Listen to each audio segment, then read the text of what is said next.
So let me ask you a question. How many of you love the fall? At this recording, we're in mid October, and fall is one of my utmost favorite seasons. I know, I know. I have a good portion of you out there who love the summer and you wish it was 90 degrees. And guess what? It's not anymore. It's fall. I'm excited. I hope you are too. I just love the crisp air. It's football season, bonfires, outdoor festivals. I can actually wear hoodies and not have to sweat. It is a fantastic season. You know what else I love about fall? Is because I know pretty soon it's going to be Thanksgiving and it's going to be Christmas. And of course, we know those holidays always bring so many fantastic memories. Now, I'm someone that is always going to bring up food. So one of the most favorite memories I have is going over my parents' house. And my mom is always very decorative and festive. And she always has this fantastic array of desserts and pastries. Let me tell you, it would make anyone's mouth watering. I'm actually getting hungry myself now just thinking about it.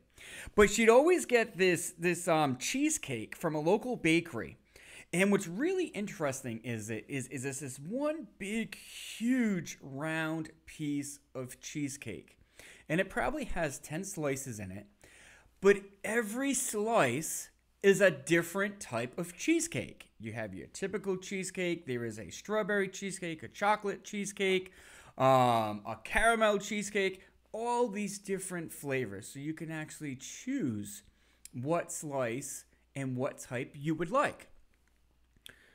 Now, I always have to bring this back to business. So what does this fantastic dessert of cheesecake have to do with your business? Well, I want you to think of it as your target market.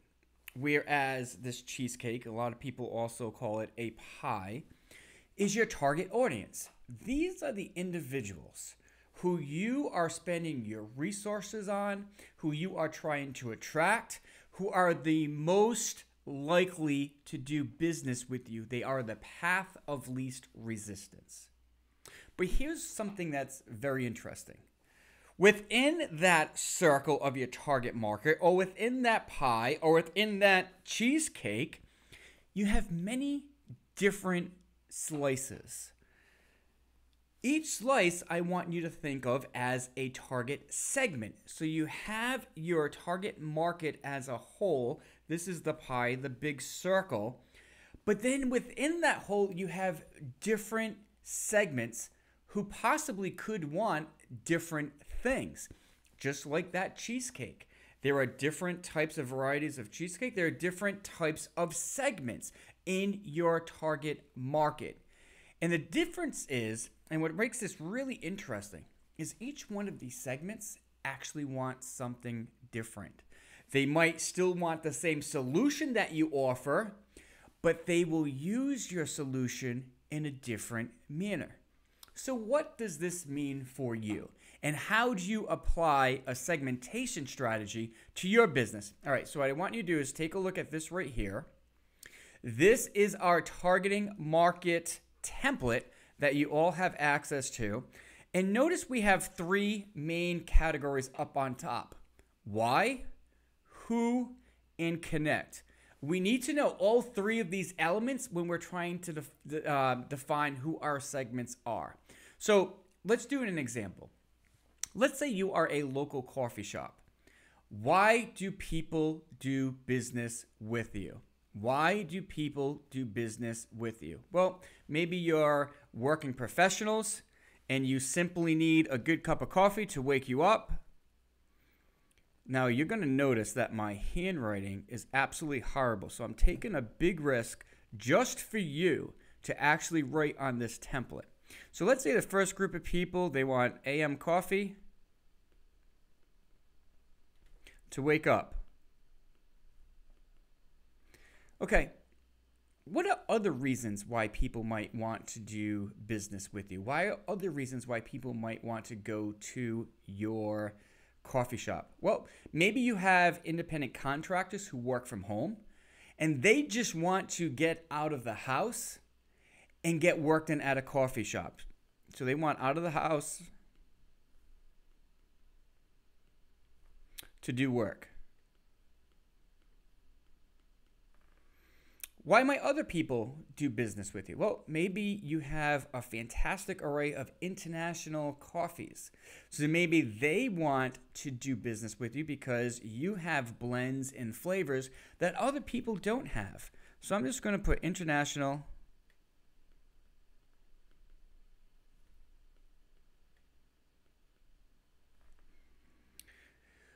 Another reason is maybe you have a real nice lounge area where people can get together.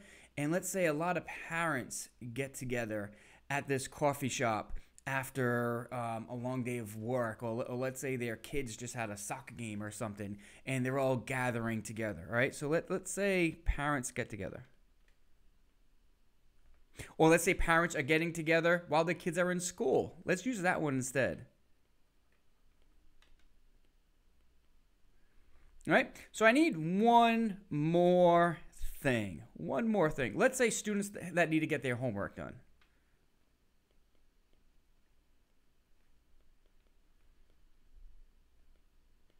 Now, here's something that's interesting. As you can see, I have one coffee shop, but I have 5 different reasons why people use my coffee shop. 5 different reasons. Now, think about this, and why is this important? All right, well, people, first group, AM coffee, they wake up. I'm assuming these individuals need a good cup of coffee to wake up, probably because they're going to work. Now, if they're going to work in the morning, what does that normally mean? Well, they probably do not have a lot of time to sit around a coffee shop. You guys with me? So in order to make this group happy, what might I need? I probably need to make sure that I'm well-staffed in the morning, that every systems are well to go, that people can get in, they can get out, they can get their coffee, they can get to work. If I don't have that, and people are waiting 20, 30 minutes to get a cup of coffee, what might that do to my business? All right, so you're starting to understand the importance of the why. Look at the next one. They want to get out of the house and do work. Well, maybe they go to your coffee shop, they put up their laptop, and you have no Wi-Fi. Or your Wi-Fi is outdated. Or your Wi-Fi is very weak. Now, what's going to happen to your business? It is not going to be as successful. Let's look at international flavors.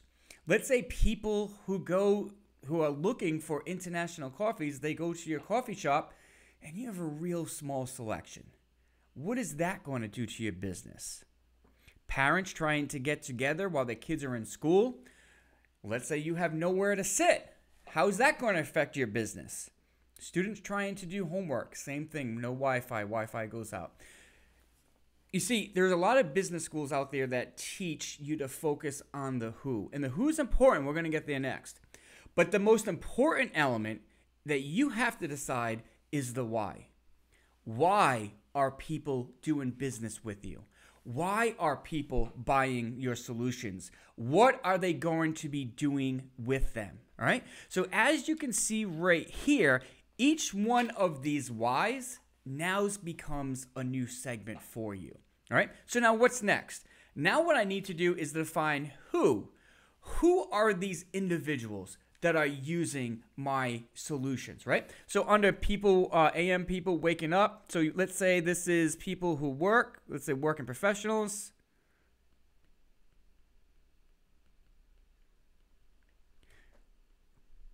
And they need morning on the road, on the go. They need a good cup of coffee in the morning. In, out, get out. All right? Now look at these people. People who are out of the house, who want to get out of the house to do work. Well, they could be independent contractors.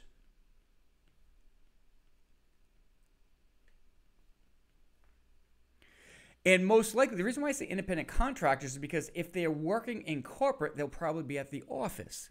If they're an independent contractor, maybe they're a real estate agent, or they're a graphic designer, or they're a consultant, or they're an independent sales individual. There's numerous different types of businesses that are independent contractors. But most likely, if the individual is working from home, They're probably an independent contractor, or maybe they are a salaried job who works from home, needs to get out of the house, all right? International flavors, people who want international flavors. Well, maybe these are people from other countries who are now living in your area who still wants that blend of aroma. Or maybe there are people who travel quite often. So here I got two. I could have travelers or people from international countries. Parents getting together. So who are these people, right? Maybe if they're parents, maybe they are parents who have school kids. Let's say school kids aged. And then finally, students who are looking to do homework. Well, probably they get into the coffee shop because they're driving there, I would assume. So let's say students anywhere from 16 to 22. They could be high school and college. And you're getting the point. How are these people? Who exactly are these people? So notice what we've done here. We've identified why people would use your solution. And what we've done is identified exactly who are they. Now, I want to go back to the why for a second. The why could be a problem that they're trying to overcome. It could be a pain point that they're trying to alleviate. It could be a goal that they're trying to accomplish. It could be a passion or an interest or a hobby. All right?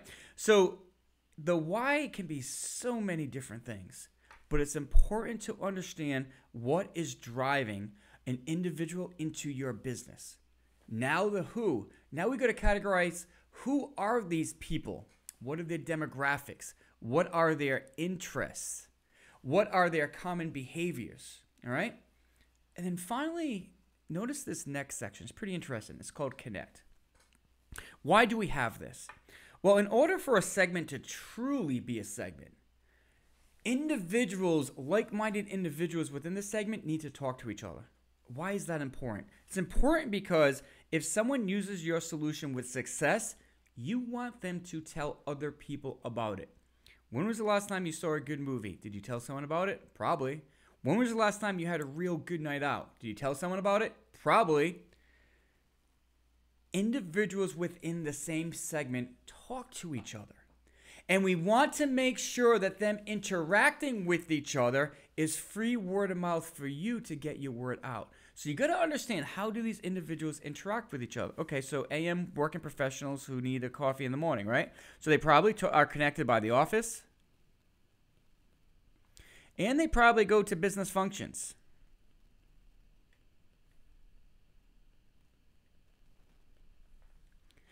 Now, why is this important to you? Well, maybe in your marketing, you might want to actually try to connect with local offices that are around your coffee shop. Maybe you want to offer a free cup of coffee on us and just hand them out to the local businesses for people to try. Maybe if there is a business function going on, you want to offer coffee for that function. Maybe you are the coffee vendor for that function and you can hand out cards to people there. So now you're understanding and now you're starting to see how important this is. I have to identify, why are people doing business with me? Who exactly are they? How are they connected? Because I'm going to use this in the future for my future advertising as well as promotion, all right? People who just want to get out of the house, independent contractors, well, they're probably a part of business associations. If you're a realtor, there's definitely a number of realtor associations. If you are a small business, you might be part of the Chamber of Commerce or the SBA. You probably go to a number of networking events, all right? International flavors, right? So this could be international groups. I know that, where I live, there is a Polish group, an Italian group, a French group. Parents on the go. It could be PTAs. Maybe they talk to each other at PTAs. It could be HOAs, homeowners associations. It could be local neighborhoods. If you can read my scribble scratch over there. Students. How do students talk together? Obviously, class. Maybe they're on an athletic team. Maybe they're part of a group. Okay? So now you're getting the point. This is a segmented strategy. We don't just want to know who our target audience is. We need to dive a little bit deeper.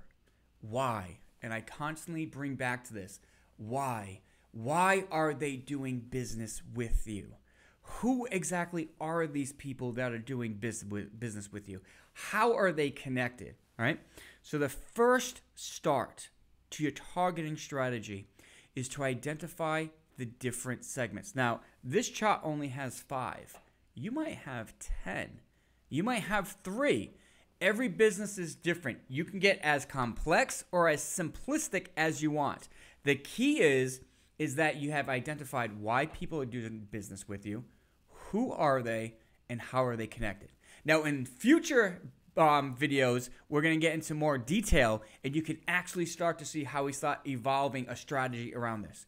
All right, guys, hope you learned something. Make sure you hit that like button, subscribe. We'll see you in the next video.